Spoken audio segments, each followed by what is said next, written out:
ஏன் உன் மொமன் வந்து கட்சியில சேரணும், சேர்ந்ததுமே அவனுக்கு வந்து இளைஞரணி மாநில தலைவர் பதவி கொடுப்ப, மாநில அணி தலைவரானவன் 3 மாசம் எம்எல்ஏ சீட்டு கொடுப்ப, எம்எல்ஏ சீட்டு கொடுத்த 3 மாசத்துல அவனை அமைச்சராக்குவ, அமைச்சராக்குன 4 மாசத்துல அவனை துணை முதல்வராக்குவ.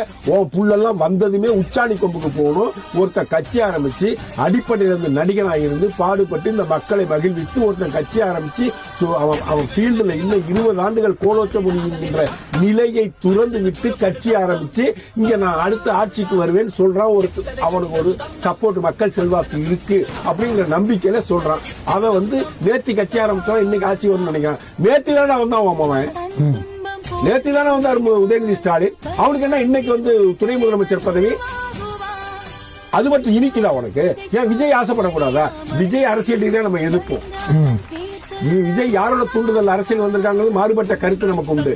விஜயை விமர்சனம் செய்வதற்கு 100கணக்கான காரணங்கள் நம்மகிட்ட உண்டு.